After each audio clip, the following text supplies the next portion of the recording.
ভাৰতৰ কিছুমান ইণ্ডিয়ান বিজনেছমেনে ভাৰতৰ সৰ্বোচ্চ সন্মান পদ্ম বিভূষণ পাবলৈ সক্ষম হৈছে। সেইসকলৰ ভিতৰত হৈছে ধীৰুভাই আম্বানী। আমি সকলোৱে জানো যে তেওঁ হৈছে ৰিলায়েন্সৰ ফাউণ্ডাৰ আৰু এজন বহুত ইনস্পায়াৰিং ব্যক্তি। ধীৰুভাই আম্বানী ইণ্ডিয়ান ষ্টাৰ্টআপছ আৰু বিজনেছক এটা নতুন ৱে অফ থিংকিং দেখুৱাইছে। Think big and start small. Dhirubhai Ambani নিজৰ জাৰ্নি ষ্টাৰ্ট কৰিছিল as a petrol pump worker হিচাপে আৰু পৰৱৰ্তী সময়ত ভাৰতত তেখেতে ৱৰ্ল্ডছ লাৰ্জেষ্ট প্ৰচেছিং ৰিফাইনাৰী গঢ়ি তুলিছে। তেখেতৰ ইনোভেটিভ বিজনেছ মডেল আৰু বোল্ড ভিজনৰ জৰিয়তে তেখেতে অকল কোম্পানীজ বিল্ড কৰাই নহয়, সকলোৰে মনত জয়লাভ কৰিছে।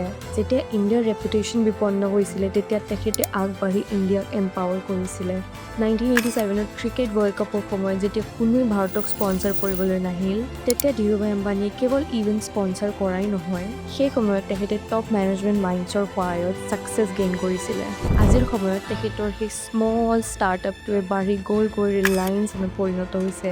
গ্ল'বেল লিডাৰ হিচাপে ডেটা, অইল প্ৰচেছিং, ৰিটেইলত ধীৰুভাই আম্বানীয়ে ইণ্ডিয়াৰ গ্ৰোথ আৰু প্ৰগ্ৰেছত এটা গুৰুত্বপূৰ্ণ ভূমিকা পালন কৰি আহিছে। এয়াই হৈছে vision, courage and nation first লিডাৰশ্বিপৰ এটা সত্য উদাহৰণ।